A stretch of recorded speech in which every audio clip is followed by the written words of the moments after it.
انزل الیک، جو کتاب آپ پر نازل ہوئی ہے اور جو وحی خفی کے ذریعے حدیث جو آپ پر نازل ہوئی ہے اس پر وہ ایمان رکھتے ہیں، یعنی قرآن پر اور حدیث پر. اچھا، پانچویں چیز، آپ سے پہلے جو کتابیں نازل ہوئی ہیں ان کے اوپر بھی وہ ایمان رکھتے ہیں. دیکھو یہاں پر قادیانیوں کا رد ہے. آپ سے پہلے جو کتابیں نازل ہوئی ہیں، اس کا مطلب اگر آپ کے بعد بھی کوئی نبی آنے والا ہوتا اور اس کے اوپر کوئی کتاب اترنے والی ہوتی تو یہ کہا جاتا کہ اس پر ایمان رکھتے ہیں جو آپ سے پہلے نازل ہوئی کتابیں، اور آپ کے بعد جو کتابیں نازل ہوں گی. من بعدک نہ کہہ کر کے من قبلک پر اکتفا کرنا در حقیقت اس بات کی دلیل ہے کہ نبوت آپ پر ختم ہو چکی ہے اور آپ کے بعد کوئی نبی بھی آنے والا نہیں اور آپ کے بعد کوئی کتاب بھی اترنے والی نہیں ہے. چھٹی چیز، وبالآخرۃ ھم یوقنون، جو آخرت پر یقین رکھتے ہیں. چھٹی صفت. اور تقوی لے لیجئے جو پہلے ہے، در حقیقت یہ کامیابی کے 7 مدارج ہیں. اگر یہ چیزیں کسی کی زندگی میں آ جائیں، کیا؟ تقوی، ایمان بالغیب، نماز کا قائم کرنا، زکوٰۃ کا دینا، قرآن پر ایمان رکھنا اور انبیاء کرام کے اوپر اترنے والی کتابوں کا یقین رکھنا، آخرت پر یقین رکھنا، یہ ساری کی ساری چیزیں جو کل 7 ہوئیں، یہ کسی کی زندگی میں آ جائیں تو اللہ تبارک و تعالی نے مزدہ سنایا، اولئک علی ھدی من ربہم، یہ اپنے رب کی طرف سے ہدایت پر ہیں، اولئک ھم المفلحون، یہ کامیاب ہیں، اپنے رب کی طرف سے ہدایت پر ہیں اور کامیاب یہ لوگ ہیں. 7 چیزیں جس کی زندگی میں آ جائیں وہ اپنے رب کی طرف سے ہدایت پر ہے اور وہ کامیاب ہے. پہلے مومنوں کا تذکرہ ہوا، اس کے بعد 2 آیتوں کے اندر کافروں کا ذکر ہے. 2 آیتوں کے اندر کافروں کا ذکر ہے. بتایا گیا ہے کہ چاہے آپ ان کو ڈرائیں یا نہ ڈرائیں، خاص آدمی مراد ہیں، یہاں چند لوگ مراد ہیں، جیسے ابو جہل ہے، ابو لہب ہے. اس کے بعد یہ کہا گیا ختم اللہ علی قلوبہم، اللہ نے ان کے دلوں پر مہر لگا دیا. اللہ مہر نہیں لگاتا کسی کے دل پر، اللہ کسی کے دل پر مہر نہیں لگاتا. یہاں اللہ کا کسی کے دل پر مہر لگانے کا مطلب یہ ہے کہ ایمان کی باتیں اس کے سامنے پیش کی جاتی رہیں اور وہ برابر انکار کرتا رہے، برابر انکار کرتا رہے، تو ایک مرحلہ ایسا آتا ہے کہ اس کے دل کے اوپر زنگ لگ جاتا ہے. اسی کو ختم کہتے ہیں، مہر کہتے ہیں، مہر کہتے ہیں. گویا کہ یہ جو مہر لگی ہے یہ اس کے بد عملیوں کی سزا ہے، سزا کے طور پر وہ مہر اس کے دل پر لگ گئی ہے اور مجازن اللہ کی طرف اس کی نسبت کر دی گئی. تو 2 آیتوں میں مشرکین کا تذکرہ ہے، کافرین کا تذکرہ ہے، اور اس کے بعد 13 آیتوں کے اندر منافقین کا تذکرہ ہے. منافقین کے بارے میں ایک بڑی عجیب سی بات کہی گئی، فی قلوبہم مرض. یہ بڑی خطرناک بات ہے. فی قلوبہم مرض، ان کے دلوں میں مرض ہے. اچھا آپ بولو کہ مرض کسے کہتے ہیں؟ مرض، بیماری، سکنس، کیا بولتے ہیں؟ مرض، مرض کسے بولتے ہیں؟ مرض کہتے ہیں کوئی چیز اپنا فطری عمل چھوڑ دے، مریض ہو جاتا ہے. کڈنی اپنا کام کرنا بند کر دے، جو فطری عمل ہے اس کا، بیمار ہو جاتی. دل جو اس کا فطری عمل ہے، جو نیچرل ورکنگ ہے، وہ بند کر دے، بیمار ہو جاتی.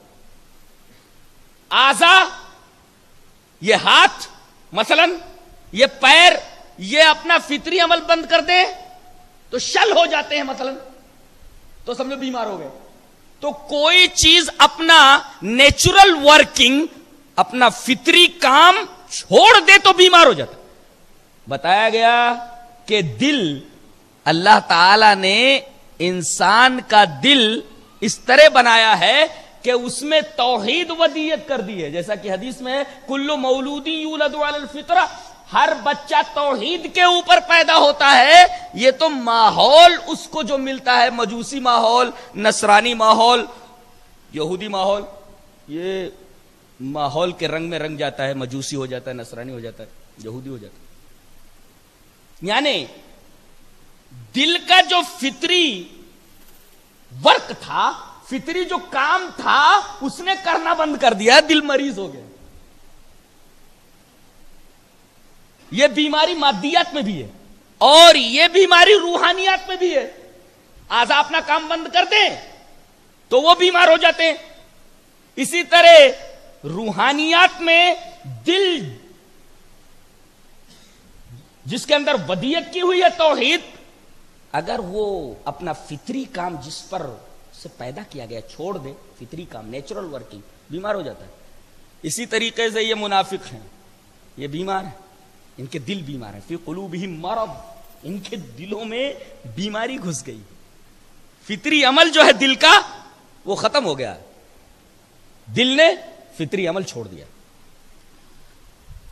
تو پہلے مومنوں کا تذکرہ ہوا، پھر اس کے بعد 2 آیتوں میں کافروں کا تذکرہ ہوا، اس کے بعد 13 آیتوں کے اندر منافقین کا تذکرہ ہوا، اور منافقین کی 2 قسمیں بتائی گئی ہیں۔ ایک منافق تو وہ ہیں جو اپنے نفاق کے اوپر، کفر کے اوپر سختی سے جمے ہوئے ہیں، اور اسلام کا اور ایمان کا جو اظہار کرتے ہیں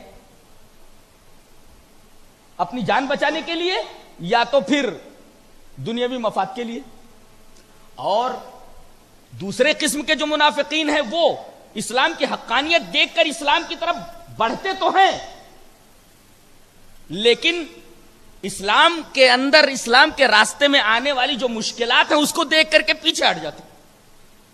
یہ 2 قسم کے منافقین۔ اس کے بعد اللہ تبارک و تعالی نے توحید کا بیان شروع کیا ہے۔ یا ایھا الناس اعبدوا ربکم الذی خلقکم، اے دنیا کے تمام انسانوں تم اپنے رب کی عبادت کرو، اور رب کی عبادت ہی کیوں کرنا ہے؟ اس لیے کہ اللہ تعالی نے فرمایا یہ چیزیں سب میں نے کی۔ آسمان کو چھت بنایا، زمین کو بچھونا بنایا، آسمان سے پانی نازل کیا، وغیرہ وغیرہ۔ یہ کون کرتا ہے؟ یہ میں کرتا ہوں، کوئی اور نہیں کرتا، لہذا میں ہی عبادت کا مستحق ہوں۔ تو 2 آیتوں کے اندر اللہ تبارک و تعالی نے توحید کا بیان فرمایا، توحید کے دلائل دیے، اس کے بعد رسالت کا بیان کیا 2 آیتوں میں، کہ اگر اس میرے نبی کے بارے میں تمہیں شک ہے کہ یہ میرا رسول نہیں ہے تو اس کو پرکھ لو نا۔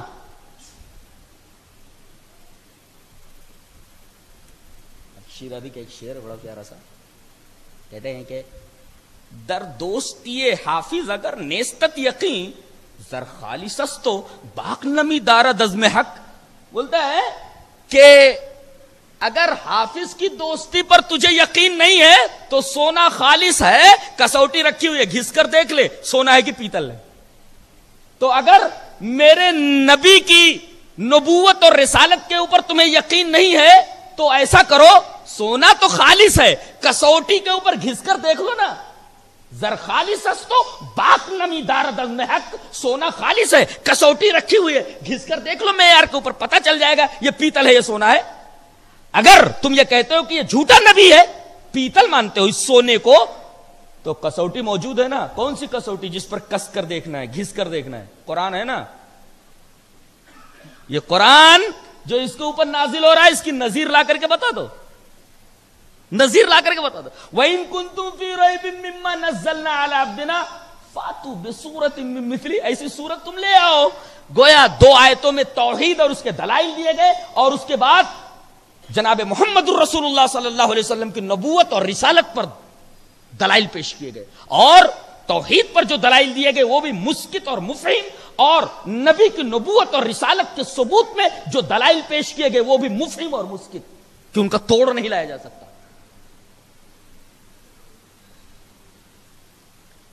اب ظاہر ہے کہ آپ توحید و رسالت کو مان لیں گے، مسلمان بن جائیں گے، ایمان والے بن جائیں گے، تو اس کا فائدہ بھی بتانا چاہیے نا۔ تو تھوڑا سا فائدہ بتا دیا گیا۔ کیا فائدہ بتایا گیا؟ کہ جنت میں پھل بہت اچھے اچھے ملیں گے، اور اس میں پاک بیویاں ہوں گی، تمہیں جنت کا تذکرہ ہوگا کہ جنت ملے گی۔ اس کے بعد اللہ تبارک و تعالی نے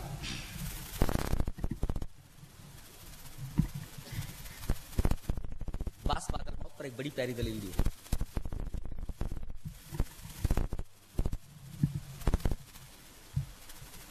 کیف تکفرون باللہ وکنتم امواتا فاحیاکم ثم یمیتکم ثم یحییکم ثم الیہ ترجعون۔ ارے تم اللہ کا کیسے انکار کرتے ہو؟ تم تو مردہ تھے۔ مردہ کا مطلب تمہارے جسم میں روح نہیں تھی، مردہ تھے تم، تمہارے جسم میں روح آ گئی، زندہ ہو گئے۔ جب تک روح نہیں آئی تھی تب تک مردہ تھے نا۔ جسم نے روح کو قبول کیا، جسم زندہ ہو گیا، پھر جسم سے روح نکل گئی، پھر مردہ ہو گئے۔ تو جیسے پہلے جسم میں روح نہیں تھی، روح آئی تو زندہ ہو گئے، ایسے ہی روح جسم سے نکلنے کے بعد تم جب مردہ ہو گئے، پھر دوبارہ روح ڈال کر کے تمہیں زندہ کرنا یہ اللہ کے لیے کیا مشکل ہے؟ باس بادل موت کا کیسے انکار کرتے ہو تم؟ بڑی پیاری دلیل دی گئی۔ اس کے بعد یہ فرمایا گیا کہ اللہ تبارک و تعالی نے فرشتوں سے کہا کہ میں زمین میں خلیفہ بنانے والا ہوں۔ فرشتوں نے کیا کہا؟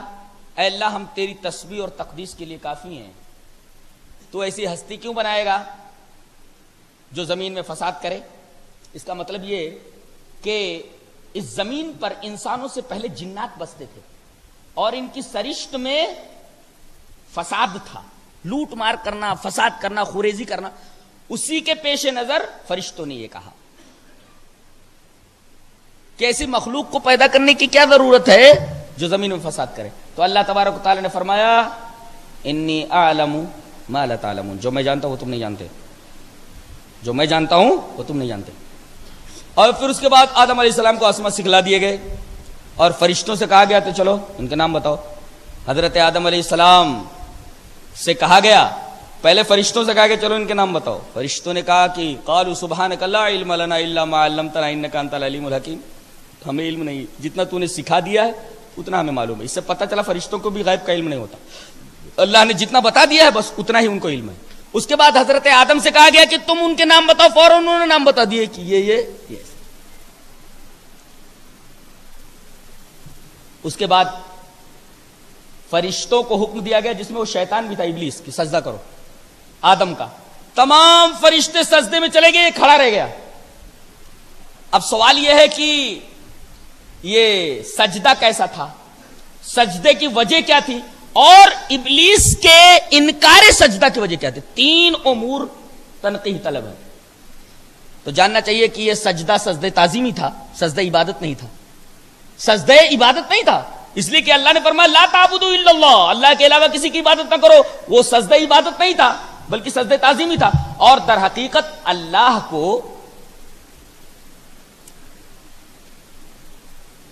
تمام فرشتوں کے سامنے ابلیس کا کفر ظاہر کرنا تھا کہ یہ تمہاری صف میں جو یہ ابلیس ہے اس کے دل میں کفر چھپا ہوا ہے۔ اب اس کو ظاہر کیسے کرنا؟ اللہ تبارک و تعالیٰ نے کہا کہ سب کے سب سجدے میں چلے جاؤ، سارے کے سارے فرشتے سجدے میں چلے گئے، کھڑا رہ گیا۔ اللہ تعالیٰ نے سب کے سامنے اس کا کفر ظاہر کر دیا کہ دیکھو تمہارے درمیان ایک مارے آسنی تھا، اس کے دل میں کفر چھپا ہوا تھا، تمہیں معلوم نہیں تھا، ہمیں علم تھا، اب اس کا کفر یوں ظاہر ہو گیا۔ تو سجدہ عبادت نہیں تھا، اور اللہ تبارک و تعالیٰ کی ایک اطاعت تھی۔ اللہ کہے اس کو سجدہ کرو تو ہمیں کیا دیکھنا ہے؟ اللہ کا حکم دیکھنا ہے نا، وہ کیا کہہ رہا ہے کرنے کے لیے وہ نہیں دیکھنا ہے، ہمیں تو حکم دیکھنا ہے کہ وہ کیا کرنے کے لیے کہہ رہا ہے، یہ دیکھنا ہے۔ جو حکم دے سر تسلیم خم کر دو، سجدہ کرنا ہے چلو سجدہ کرو۔ تو یہ سجدہ عبادت کا نہیں تھا، سجدہ تعظیمی تھا، اور اللہ کے حکم کی اطاعت تھی۔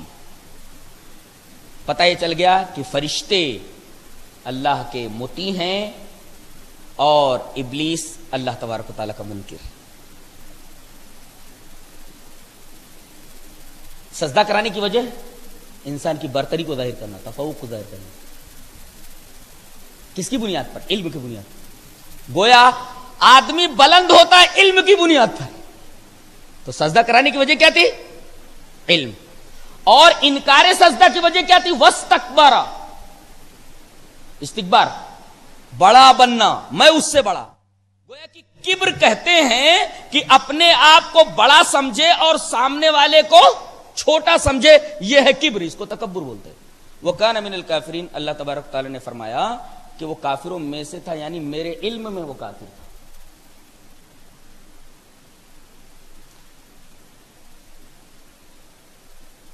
اس کے بعد یہ تذکرہ ہے کہ آدم و حوا کو جنت میں ڈال دیا گیا اور کہا گیا اس درخت کے قریب مت جانا. درخت کا پھل کھا لیا دونوں نے. کہا گیا کہ تم لوگ جنت سے نکل جاؤ. تو ایک مرتبہ کہا گیا قُلْنَا اهْبِطُوا، پھر ایک مرتبہ ہے اہبطوا، دو مرتبہ ہے اترنا. یہ دو مرتبہ اترنا کائے کے لیے؟ تو پہلی مرتبہ اترنا یہ جنت سے نکلنے کے لیے، اور دوسری مرتبہ اترنا یہ دنیا میں مقیم رہنے کے لیے، کہ اب دنیا میں جاؤ. پہلی مرتبہ اہبطوا اترو یعنی جنت سے نکلو، اور دوسری مرتبہ اہبطوا یعنی اب تم دنیا میں مقیم ہونے کے لیے چلے جاؤ. اس میں اشارہ اس بات کی طرف ہے کہ جنت میں جو کمیونیکیشن کا طریقہ تھا وہ براہ راست تھا. اللہ براہ راست ان سے کلام کرتا تھا. لیکن اب جب دنیا میں بھیج دیے گئے تو حضرت آدم کو بڑا دکھ ہوا کہ جنت میں جو اللہ سے ڈائریکٹ بات ہوتی تھی، یہ کمیونیکیشن جو براہ راست تھا، اب یہ ڈائریکٹ نہ ہو کر کے اب انڈائریکٹ ہو گیا. اللہ تبارک تعالیٰ نے فرمایا قُلْنَا اهْبِطُوا مِنْهَا جَمِيعًا فَإِمَّا يَأْتِيَنَّكُم مِّنِّي هُدًى، جب میری طرف سے ہدایت آئے گی، یعنی اب کلام جب تم سے ہوگا تو اب انڈائریکٹ ہوگا. جنت میں جو کمیونیکیشن کا طریقہ تھا وہ براہ راست تھا. اب دنیا میں جو تمہارے ساتھ ہمارا کمیونیکیشن رہے گا وہ واسطے کے ساتھ ہوگا. اب یہاں سے فرشتے جائیں گے ہمارا پیغام لے کر کے، ڈائریکٹ ہم تم سے کلام نہیں کریں گے. الا ہے کہ کبھی کسی نے جیسے حضرت موسیٰ سے اللہ تبارک تعالیٰ نے کلام کیا، ایکسیپشن ہے وہ. اور اس کے بعد کہتے ہیں کہ جب آدم سے خطا ہوئی تو انہوں نے توبہ کی. اللہ تبارک و تعالی نے کچھ کلمات سکھائے، ان کلمات کا ورد کر کے انہوں نے اللہ تبارک و تعالی سے معافی مانگی. اللہ تعالی نے قبول کر لی. کہا فتاب علیہ، اللہ نے ان کی توبہ قبول کر لی. یہاں عیسائیوں کا رد ہے کہ جب اللہ نے ان کی توبہ قبول کر لی تو وہ گنہگار نہیں رہ گئے. اب ضرورت نہیں کہ اللہ اپنے بیٹے کو بھیجے نعوذ باللہ اور وہ دنیا والوں کے گناہ اپنے کاندھے پر لے لے اور سولی پر چڑھ جائے، اس طرح تمام انسانوں کے گناہوں کا کفارہ ہو جائے. ارے جب باپ نے غلطی کی اور توبہ کر لی اور اللہ نے فرمایا فتابہ علیہ، اللہ نے توبہ قبول کر لی، توبہ جب قبول ہو گئی تو گناہ نہیں رہ گیا. اب جب گناہ نہیں رہ گیا تو جو لوگ پیدا ہو رہے ہیں وہ پیدائشی گنہگار کیسے ہوئے؟ اس لیے کہ باپ نے توبہ جب کر لی تو اب وہ گنہگار نہیں رہ گیا. لہذا جب پیدا ہوں گے تو وہ گنہگار کیسے پیدا ہوں گے؟ لوگوں کا یہ کہنا کہ پیدائشی گنہگار ہوتا ہے انسان، اور اس گناہ کو ختم کرنے کے لیے نعوذ باللہ اللہ نے اپنے بیٹے کو بھیجا، اس نے تمام انسانوں کے گناہ اپنے کاندھے پر لیے اور سولی پر چڑھ گیا. اچھا یہ بتائیے، انسان گناہ کرتا ہے، توبہ کر لے تو اب وہ گناہ سے پاک ہو گیا کہ نہیں؟ بولو، پاک ہو گیا کہ نہیں؟ پاک ہو گیا، یعنی اب اس کے نام اعمال کے اندر بھی وہ گناہ نہیں ہے، اور اب اس گناہ کے اوپر اسے سزا بھی ملنے والی نہیں ہے. تو گناہ سے پاک ہو گیا، پاک صاف ہو گیا. یہاں بھی انہوں نے توبہ کی اور بخش دیے گئے. کوئی بھی پیدائشی گنہگار نہیں ہوا.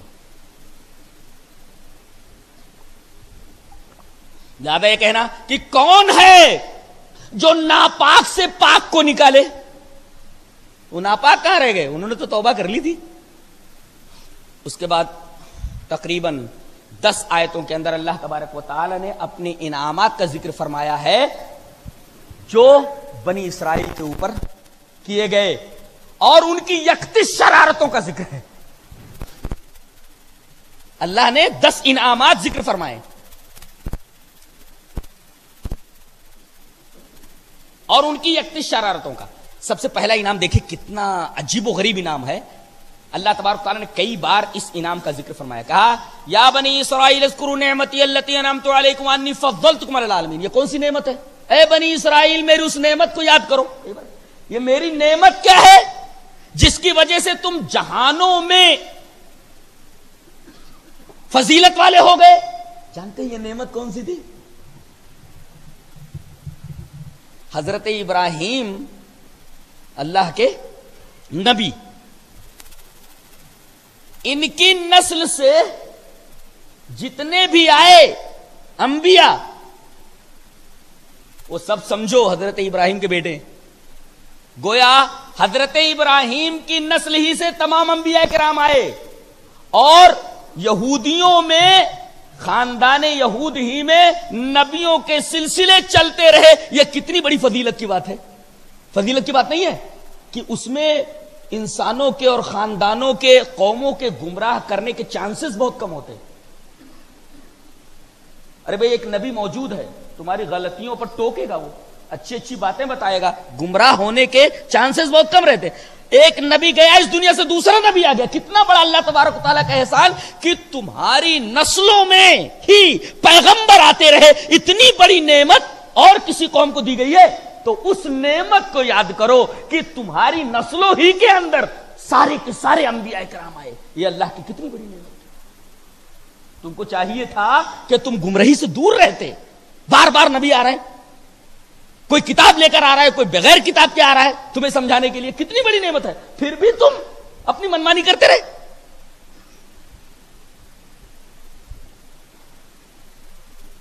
دس انعامات کا تذکرہ اور بنی اسرائیل کی یکتش شرارتوں کا ذکر. اس کے بعد ایک بڑی عجیب و غریب آیت کریمہ ہے. بعض لوگوں نے اس آیت کریمہ سے وحدت ادیان کا فلسفہ کشید کرنے کی کوشش کی ہے. آیت کریمہ ہے ان الذين امنوا والذين هادوا والنصارى والصابئين من امن بالله واليوم الاخر وعمل صالحا فلهم اجرهم عند ربهم ولا خوف عليهم ولا هم يحزنون. بے شک جو لوگ ایمان لائے یعنی مسلمان، جو لوگ یہودی ہیں، جو لوگ نصرانی ہیں، جو لوگ صابی ہیں، یہ سارے کے سارے لوگ یہودی، نصرانی، مجوسی، اور اسی طرح ایک جگہ مجوسی کا بھی تذکرہ ہے اور صابی، ان میں سے جو بھی اللہ پر ایمان لائے، یوم آخرت پر ایمان لائے، نیک عمل کرے تو اللہ کے پاس ان کا اجر ہے، اور وہ ایسے ہوں گے کہ انہیں نہ کوئی خوف ہوگا نہ غم ہوگا. یہ بعض لوگوں نے یہ کہا کہ اگر یہودی اپنے دین پر رہتے ہوئے اللہ کو مانتا ہے اور اچھے عمل کرتا ہے تو اسے مسلمان ہونے کی ضرورت نہیں، وہ بھی بخش دیا جائے گا. نصرانی ہے وہ بھی اگر اللہ کو مانتا ہے اور نیک عمل کرتا ہے وہ بھی بخش دیا جائے گا.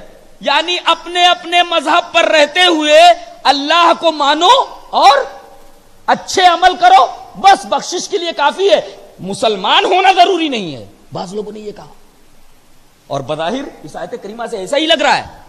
بعض لوگوں نے اسی آیت کریمہ کو بنیاد بنا کر کے وحدت ادیان کا فلسفہ کشید کرنے کی کوشش کی ہے. جواب اس کا کیا ہے؟ پیچھے سے بنی اسرائیل کا تذکرہ ہو رہا ہے، بنی اسرائیل کا تذکرہ ہو رہا ہے، اور بنی اسرائیل کی ایک غلط فہمی، اچھی طرح ذہن نشین کرو، بہت عمدہ بات ہے یہ. گزشتہ آیتوں میں بنی اسرائیل کا تذکرہ ہے، ان کی شرارتوں کا، ان پر انعامات کا. مان بعد یہ آیت کریمہ آ رہی ہے، سیاق بتا رہا ہے کہ یہاں اس آیت کریمہ سے وحدت ادیان کا فلسفہ کشید نہیں کیا جا سکتا.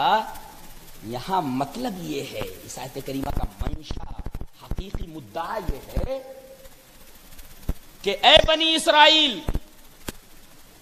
تمہیں یہ غلط فہمی ہو گئی ہے کہ ہم اللہ کے چہیتے، ہم اللہ کے بیٹے، اور اللہ کو ہم سے اتنی محبت ہے کہ وہ ہمارے درمیان ہی انبیاء کو بھیج رہا ہے، لہذا مدار نجات صرف انبیاء کرام کے خاندان میں سے ہونا ہے. بس ہم نبی کے خاندان کے ہیں لہذا ہم نجات یافتہ ہیں.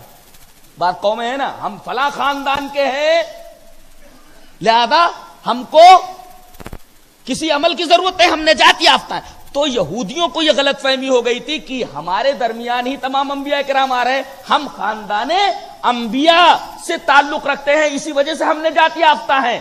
قرآن حکیم بولتا ہے ایسا نہیں ہے، بلکہ نجات کا دار و مدار ورچوز کے اوپر ہے، نہ کہ کسی نسل سے ہونا ہے. ورچوز کی بنا پر ہے، عمل صالح کی بنا پر ہے، چاہے وہ یہودی ہو، چاہے وہ نصرانی ہو، چاہے وہ صابی ہو، چاہے وہ مسلمان ہی کیوں نہ ہو، یہ بتایا گیا، چاہے وہ مسلمان ہی کیوں نہ ہو، اس کو بھی یہ ذہن نشین کرنا چاہیے کہ میں اگر کسی پیر سے بیعت ہو گیا، ولی کے خاندان سے ہو گیا تو میں نجات یافتہ ہو گیا، نہیں، ولی کے خاندان سے ہونا، کسی کے ہاتھ پر بیعت ہونا، کسی سے تعلق روحانی ہونا، یہ نجات یافتہ ہونے کی دلیل نہیں ہے، بلکہ نجات کا دار و مدار ورچوز ہیں، نیکیاں ہیں، ایمان باللہ کے بعد اور ایمان بالیوم الاخر کے بعد، یہ مطلب ہو آیت کریمہ کا۔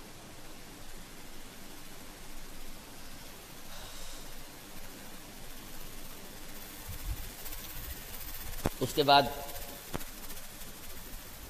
ایک بڑی عجیب و غریب بات کہی جا رہی ہے، اور وہ آج مسلمانوں کے درمیان موجود ہے۔ جب کوئی قوم اخلاق کے میدان میں دیوالیہ ہو جاتی ہے تو جانتے ہیں کیا کرنے لگتی ہے، کیا سوچنے لگتی ہے؟ بس اوور نائٹ، رات بھر میں کروڑ پتی بن جاؤ۔ اس کے لیے کیا سہارا اختیار کیا جاتا ہے؟ کس چیز کا سہارا لیا جاتا ہے؟ دعا تعویذ کا، منتر کا، جادو کا۔ قوم اس بلا میں گرفتار کب ہوتی ہے؟ جب اخلاقی میدان میں بالکل دیوالیہ ہو جاتی ہے۔ باباؤں کے پاس جانا، ان کے پاس جانا، ان کے پاس جانا۔ ایسا ہی ہوا یہودیوں کے اندر۔ وَاتَّبَعُوا مَا تَتْلُو الشَّيَاطِينُ عَلَىٰ مُلْكِ سُلَيْمَانَ۔ آپ کو معلوم ہے کہ اللہ تبارک و تعالیٰ نے جنوں کے اوپر بھی حکومت عطا فرمائی تھی حضرت سلیمان کو، تو یہ انسانوں میں مکس رہتے تھے جنات۔ حضرت سلیمان علیہ السلام کے انتقال کے بعد جنوں نے ورغلانا شروع کر دیا انسانوں کو، کہنے لگے کہ اتنی بڑی جو بادشاہت تھی اور ہم جو مسخر تھے سلیمان کے، وہ کچھ جنتر منتر کی وجہ سے ہم لوگوں کے اوپر حکومت کرتے تھے۔ اتنی بڑی بادشاہت کچھ جنتر منتر کی وجہ سے تھی، اور پھر وہ اسی بہانے وہ ان کو غلط راہوں پر ڈالنے لگتے تھے۔ اور کچھ لوگ تو آج کے باباؤں کی طرح دعویٰ کرنے لگتے تھے کہ جن ہمارے لیے مسخر ہیں، ہم جو چاہیں ان سے کرا سکتے ہیں۔ تو یہ کام بھی انہوں نے کرنا شروع کر دیا تھا، اور انہوں نے کہا تھا کہ ہاروت ماروت یہ آئے تھے جادو سکھانے کے لیے۔ اللہ تبارک و تعالیٰ نے اس عقیدے کا رد فرمایا، کہا کہ ہاروت ماروت یہ میرے دو فرشتے تھے، ان کو ایک خفیہ علم دے کر کے بھیجا گیا تھا ان کی آزمائش کے لیے۔ پہلے یہ کہتے تھے کہ دیکھو بھائی یہ علم سیکھ لو، لیکن اس علم کا غلط استعمال مت کرنا۔ دیکھو علم سے مثبت کام بھی لیا جا سکتا ہے اور منفی کام بھی لیا جا سکتا ہے۔ ارے میزائل اگر بنائی جائے تو دیش کی رکشا کے لیے اگر ہے تب تو ٹھیک ہے، لیکن اگر بلا وجہ کسی کو مارنے کے لیے، کسی کو دنیا سے نیست و نابود کرنے کے لیے، وہ غلط ہے۔ تو چیز کا ایک مثبت کام ہوتا ہے اور ایک منفی کام ہوتا ہے۔ تو اس کلام کا جو مثبت کام تھا وہ نہ لے کر کے یہ لوگ اس کو منفی کاموں میں لینے لگے۔ اس کلام کے ذریعے سب سے گھناؤنا کام جو انہوں نے کرنا شروع کیا وہ یہ تھا کہ میاں بیوی کے درمیان تفریق کرا دیتے تھے۔ اس کا مطلب وہ علم ایسا تھا تو اچھا علم، لیکن اس سے منفی کام لینے لگے، میاں بیوی کے درمیان تفریق کرانے لگے۔ اچھا یہ بتاؤ، میاں بیوی کے درمیان اگر تفریق ہو جائے تو اس کا اثر کیا پڑتا ہے؟ اثر یہ پڑتا ہے کہ شوہر بھی جنسی بے راہ روی میں مبتلا ہو جاتا ہے اور بیوی بھی جنسی کجروی میں مبتلا ہو جاتی ہے۔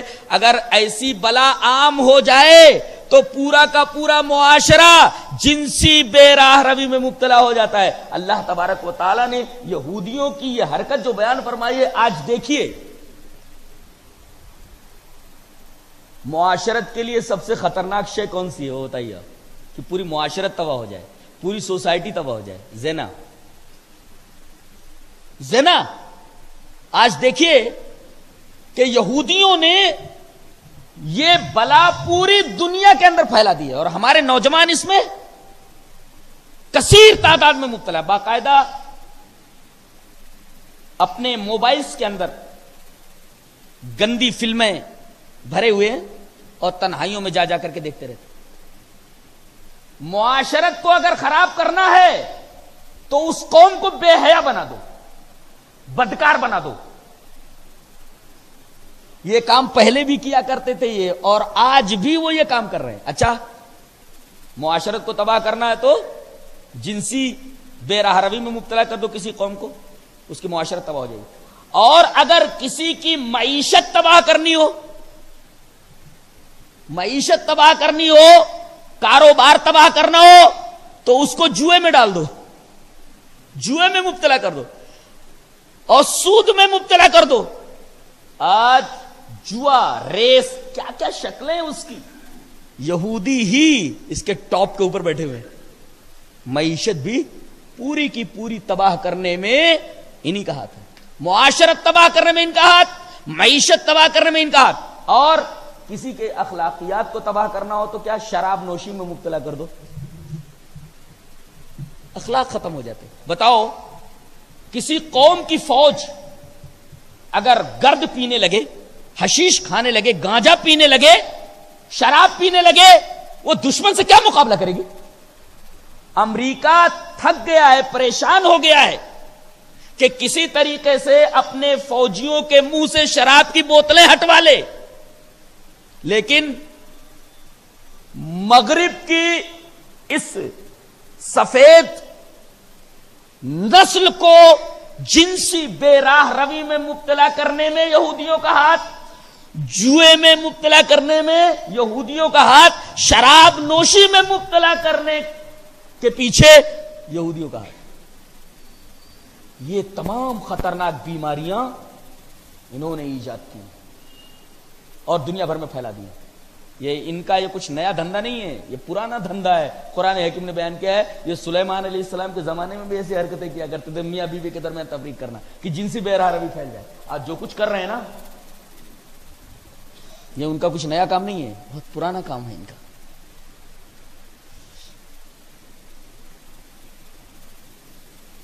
اس کے بعد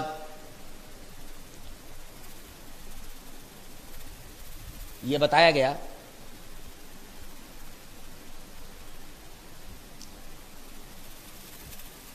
کہ آدمی کوشش یہ کرے کہ اس کی موت ایمان کے اوپر. تو بڑی عجیب و غریب آیتیں لائی گئی ہیں.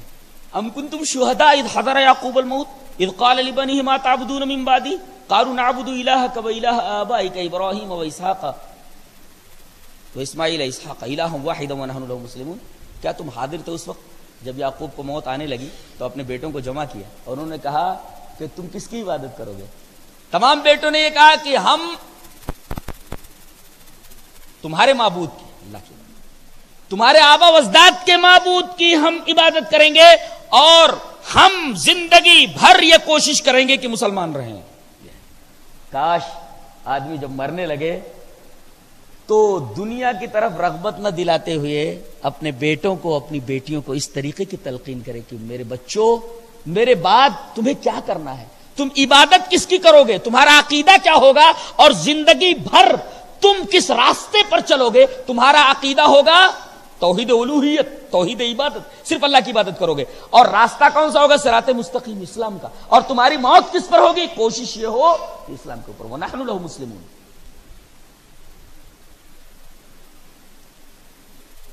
اس کے بعد حضرت ابراہیم علیہ السلام کی ملت کا تذکرہ ہوا ہے. یہ دیکھو بڑی عجیب بات ہے یہ. وَمَن يَرْغَبُ عَن مِلَّتٍ, ملت کسے کہتے ہیں؟ ایک ہوتا ہے عقیدہ, یہ کبھی بدلتا نہیں. یہ آپ کو سن کر حیرت ہوگی کہ عقیدے کبھی بدلتے نہیں. حضرت آدم سے لے کر کے سیدنا محمد رسول اللہ صلی اللہ علیہ وسلم جو عقائد تھے وہ عقائد اب عقیدے میں تبدیلی نہیں ہوتی. یہ تو آپ یاد رکھیں, شریعت میں پہلی چیز عقیدہ ہے, اس میں تبدیلی نہیں ہوتی, اس میں نسخ نہیں ہوتا. اچھا, اس کے بعد کیا قواعد کلی ہے جس کو جنرل رول بولتے. جنرل رول میں تبدیلی نہیں ہوتی, شاذ و نادر ہوتی ہے. کیسے؟ آگ کا کام کیا, جنرل رول کیا ہے آگ کے بارے میں؟ جلانا نا. حضرت ابراہیم علیہ السلام کے لیے گلے گلزار بن گئی. دیکھو ایکسپشن ہوا, لیکن بہت کم ہوتا ہے. جنرل رول سے، قواعد کلیہ سے استثناء بہت کم ہوتا ہے. قواعد کلیہ کو ملت کہا جاتا ہے. قواعد کلیہ کو ملت کہا جاتا ہے. اور ایک ہوتا ہے احکام جزئیہ. وہ جیسے جیسے زمانے بدلتے رہتے ہیں احکام بدلتے رہتے ہیں. مثلا نماز پڑھنے کا طریقہ آدم کے زمانے میں کچھ اور تھا، نوح کے زمانے میں کچھ اور تھا، ابراہیم کے زمانے میں اور تھا، وغیرہ وغیرہ. احکام جزئیہ، ان کو شریعت کہتے ہیں. احکام جزئیہ کو شریعت، قواعد کلیہ کو ملت کہا جاتا ہے. اور وہ عقیدہ. یہ تین چیزیں شریعت میں ہوتی ہیں. اس کے بعد صحابہ کرام کی عظمت بیان کی گئی کہ لوگ یہ کہتے ہیں، آج بھی وہ کہتے ہیں لوگ، ہماری طرف آ جاؤ تو کامیاب ہو جاؤ گے. ہر فرقے کو لوگ بولتے ہیں نا، ہماری طرف آ جاؤ کامیاب ہو جاؤ گے. وہ کہتے ہیں ہماری طرف آ جاؤ کامیاب ہو جاؤ گے. یہاں ہدایت کہتے ہیں نا، ہمارے پاس ہدایت. اللہ نے فرمایا کہ ہر فرقے والا بولتا ہے کہ ہمارے پاس ہدایت ہے. میں تمہیں بتاتا ہوں کہ ہدایت تمہیں کیسے ملے گی. فَإِنْ آمَنُوا بِمِثْلِ مَا آمَنْتُمْ بِهِ فَقَدِ اهْتَدَوْا. میرے نبی کے صحابہ جس طرح ایمان لائے ہیں اس طرح اگر ایمان لے آؤ تو ہدایت مل جائے گی. یہ ہدایت کی جگہ بتائی گئی. ہدایت کی جگہ کہاں ہے؟ صحابہ جس طرح ایمان لائے. صحابہ کا طریقہ جو ہے، طریقے پر چلو. ان کے ایمان جیسا ایمان تمہارے پاس ہو جائے تو سمجھو تم ہدایت یافتہ ہو جائے. حضرت ابراہیم علیہ السلام اور اسماعیل علیہ السلام دونوں کے دونوں، ایک بڑی عجیب و غریب بات ہے، دونوں کعبہ کی دیوار اٹھا رہے ہیں. وَإِذْ يَرْفَعُ إِبْرَاهِيمُ الْقَوَاعِدَ مِنَ الْبَيْتِ وَإِسْمَاعِيلُ. اور اتنا بڑا کام کر رہے ہیں. دنیا میں پہلا گھر ہے اللہ کا بنایا جا رہا ہے توحید کی بنیاد پر. اس سے بڑا کام اور کیا ہو سکتا ہے؟ دنیا میں پہلا گھر کعبہ. اے ہے دیکھ لو تو دیکھتے ہی دل دھڑکنے لگتا ہے اور آنکھوں سے بے اختیار آنسو جاری ہو جاتے ہیں. ایسا گھر ہے وہ. جانتے ہیں ایک تو اللہ کے دو محبوب بندوں نے، ایک نے تو اپنی گردن تعمیل حکم پر رکھ دی تھی، اور ایک ایسا کہ اللہ کی محبت میں اپنے بیٹے کے گلے پر چھری چلانے لگا. اللہ، دنیا نے ایسا کبھی نظارہ نہیں دیکھا. آسمان اور زمین کام پہ ہوں گے. اللہ، بڑھاپے کا لاٹھی ہے، بڑھاپے کے ساتھ لاٹھی اور سہارا ہے. اور اسلام کو اگر بورڈ کے اوپر دیکھنا ہے نا، بورڈ کے اوپر اسلام کیسا ہے، تو حضرت ابراہیم علیہ السلام کی زندگی دیکھ لو، پتہ چل جاتا ہے اسلام کیا ہے. بولو اسلام کسے بولتے ہیں؟ اللہ کی جناب میں جی حضور بن جانا. اسلام، اسلام کسے بولتے ہیں؟ اللہ کی جناب میں، اللہ کی بارگاہ میں جی حضور بن جانا. یہ کرنا ہے جی حضور، یہ کرنا ہے جی حضور، یہ نہیں کرنا ہے جی حضور. اپنے شیرخوار بچے کو اور اپنی بیوی کو لے جا مکہ کی بے آب و گیا وادی کے اندر چھوڑ کر کے آ جاؤ، جہاں نہ پانی ہے اور نہ دانا ہے، نہ کھیتی ہے، نہ کوئی شجر سایہ دار ہے. جا چھوڑ کر کے آ جاؤ جی حضور. پوچھنے دے کیوں؟ بیٹے کو جو کہ ابھی دودھ پیتا بیٹا ہے، بیوی بے یارو مددگار چھوڑ کر آ رہے ہیں، یہ بھی نہیں پوچھ رہے تو کاہے کو ایسا حکم دے رہا ہے.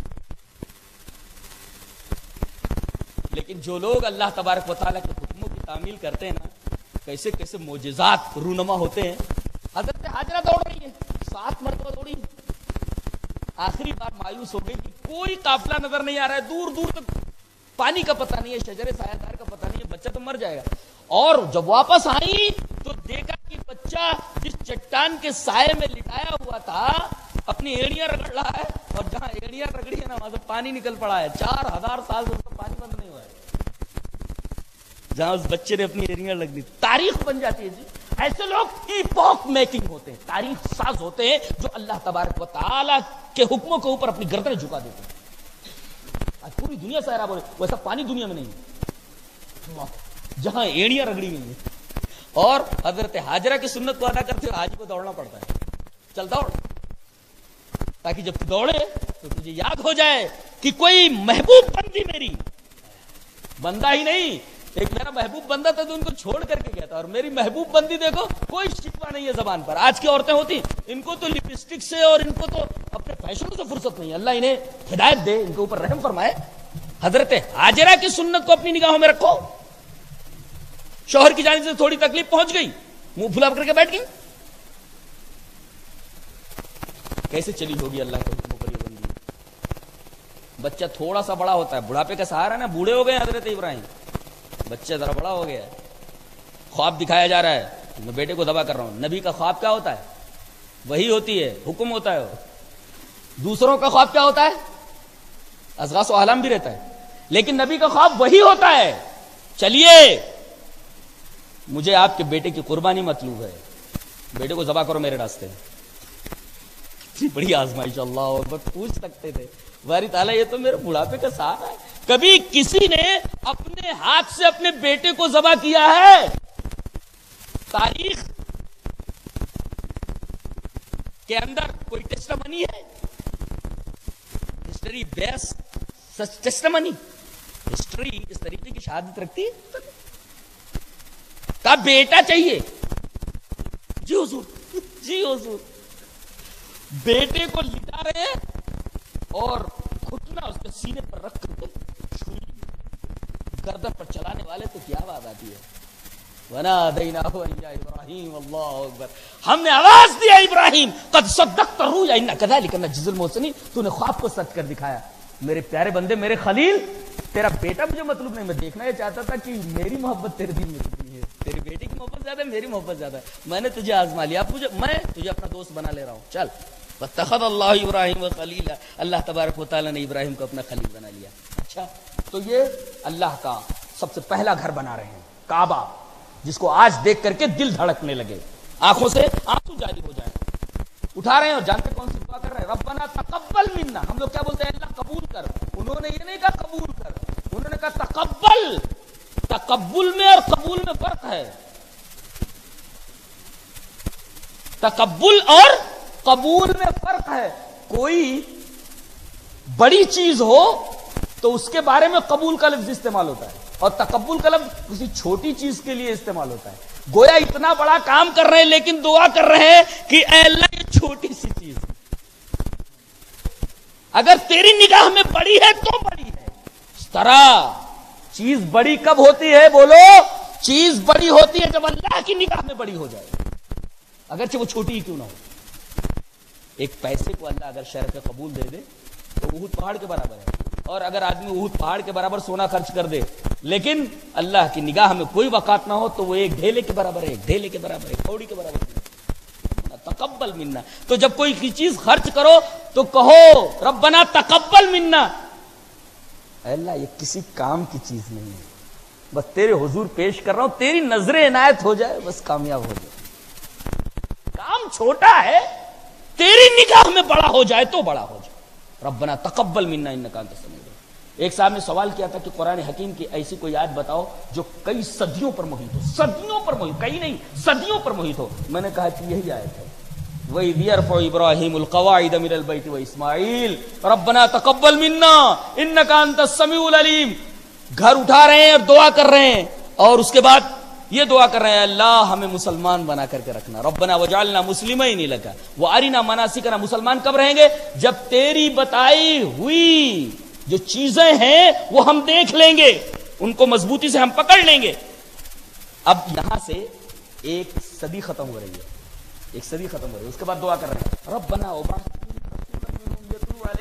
قیامت تک محیط ہے، کئی صدیوں پر محیط۔ اللہ، کوئی شاعر ایسی شاعری نہیں کر سکتا، ایسی بات نہیں لا سکتا، یہ دو آیتیں پوری صدیوں کے اوپر محیط ہوں، ایسی بات صرف اللہ کی بات ہو سکتی ہے، کلام الہی کا اعجاز ہی بتا سکتا ہے اس طریقے کی بات۔ آخر میں یہ کہا گیا تلک امۃ قد خلت لها ما کسبت ولکم ما کسبتم ولا تسألون عما كانوا يعملون۔